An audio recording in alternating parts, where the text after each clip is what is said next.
Yo guys, how are you doing? Jibbo Motogs here and welcome back to another video. And welcome back to the garage. I had to bring the 790 on today because we've got a few little things I want to do to it and we're not out riding because of that. That is 40 to 50 miles per hour winds and unbelievably torrential rain, so there might be a lot of that in the video. But anyway, today we're going to do only two things, but I thought, might as well show you the progress of the 790 because a lot of people enjoy garage videos and sometimes when you're working on your bike it can help a few people out, so why not? The first one we're going to be doing is putting this little CNC aluminium clamp right here on the exhaust hammer to take the pillion pegs off. Now on the MKiii and the MKiii, to do a pillion peg delete you have to get like a clamp for both sides. But luckily on the 790 with the way it's built and the subframe you can literally take them out, on the other side just put the bolts back in and it looks steady. But on the 790 you only need to buy one and that's for the exhaust hanger side, so we're going to fit that. And then there's, well, the bike's in an absolutely awful state but it's protected. I'm just going to go ahead and clean the chain with some of the auto bright stuff we've got. So two things, not a big job, but like I say, hopefully it can help some people out. And it's better than watching network TV, so thank you for watching this one. Anyway, let's crack on.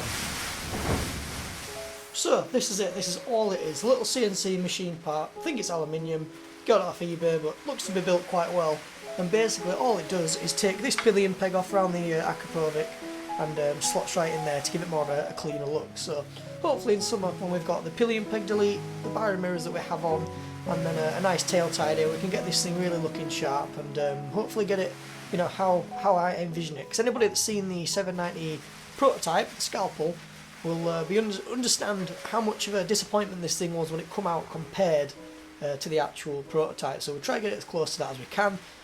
And it all starts with cleaning up a little bit of the scaffolding on the bike. So one thing that kind of annoys me yet is really good on these is the fact that all the bolts on this bike are Torx screws. So you'll see that they have this funny like star pattern, so they're not the hexa screws. I don't have a Torx socket set, I only have Torx Allen keys, so to get a little bit of leverage I've kind of had to put it in this adapter. It takes a while, but it's better than nothing I suppose.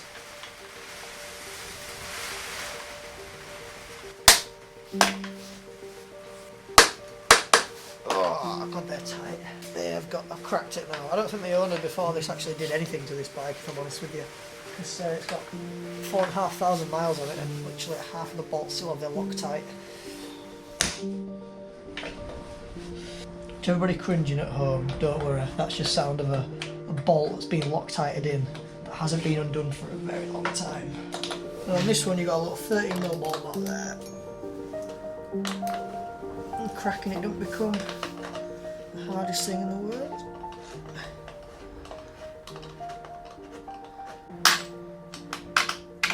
Just remember with these to make sure you keep the washers in exactly the same way you took them off, because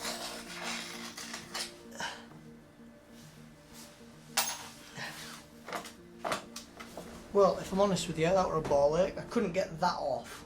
It's just absolutely seasoned. I don't have the tool for it, the leverage is just not enough. So I managed to just kind of pull the pipe back a tad and it's managed to pop out. So this should just slot right in there like that. Beautiful. And I'm assuming you need the rubber grommets out of the stock one. And then these just slot into either side.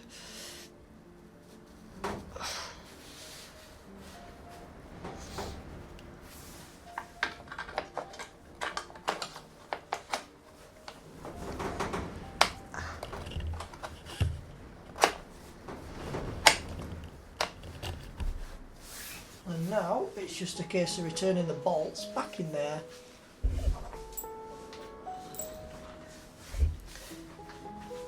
in exactly the same order we found them. So washer bolt, straight through, washer, then your nut. Glad that needs some convincing.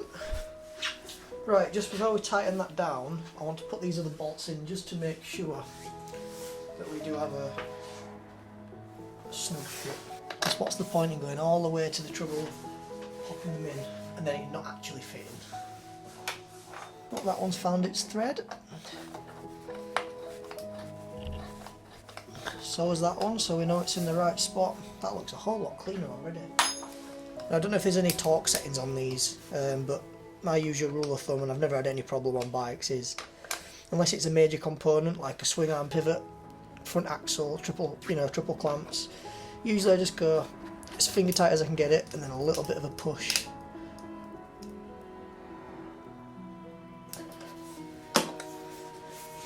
In my opinion, definitely cleans up a naked look of the bike, gets rid of that pilly peg. Also, you get to don't hide this now. Got like a Mavic logo on this lovely carbon sides, so that's. So let's turn this off. That's that for the exhaust hanger, and yeah, I might as well give you a little update of the bike while we're here. So corrosion wise, over winter, you can definitely tell when you've got some sort of protective coating on the bike, because it leaves this greasy residue, and you can see underneath it just wipes straight off. It's really easy to clean, like all down here. It looks filthy, but it all just comes straight off, and then underneath is your base material.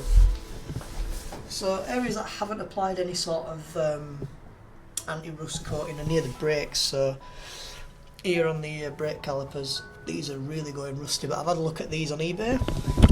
I think for 40 or 50 quid you can get a set of caliper bolts, titanium. Yeah, next up we're going to be using this, the chain and sprocket degreaser from Autobrite. So this calls for a change of hats. Boom. Right. So remember folks, this stuff isn't even out yet. Autobrite are yet to release a bike range, but quite a little bit of them now. So we've got bike cleaner, ceramic quick detailer, which is kind of like your speed polish, application pads, obviously all the snow foams, the snow foam launch, there's all sorts coming out, and it really is good stuff. And luckily I've got a code for you guys, so I'll leave that in the description. 10% off, helps out the channel, definitely helps out Autobrite as well. So let's get cracking on this. So one thing I don't actually have yet for the Duke is a set of paddock stand bobbins. So I've come up with a genius idea, which is nicking some M10 bolts from work. I don't really understand why it makes so many people nervous watching me put the bike on the paddock stand. Like, if the side stand's down and it starts to go, push it back the way it went, like, really not that hard, folks. So apologies for the lack of lighting down here, but you can definitely see we're in a little bit of a sorry state. So still got the old chain brush, although we can get these from anywhere, and then Autobrite are yet to bring one of these out for the motorbikes, so we'll just use this one for now. So all you're going to need is your chain and sprocket degreaser, preferably some gloves, but it's just a write-off at this point. Lovely chain brush, not needed, but definitely recommended, and just an old towel or an old rag, and get going. Unfortunately on this stock chain there is no master link, so it's kind of a case that it's a guessing game.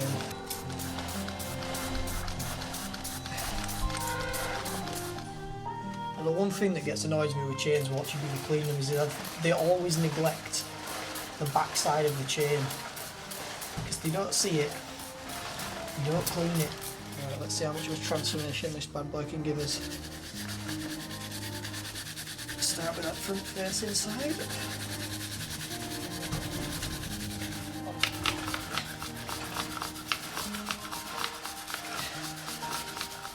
And yes, to everybody saying the chain's a bit slack on the 790, it's not. That is actually the recommended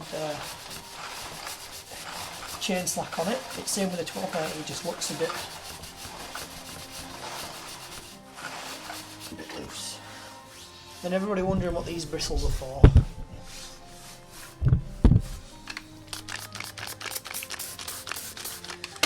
These are just for getting in and around and cleaning that sprocket area first.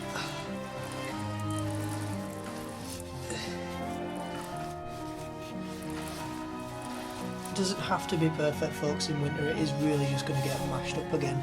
It's just nice to make sure the dirt isn't where the critical components are, you know, your bearings and your O-rings.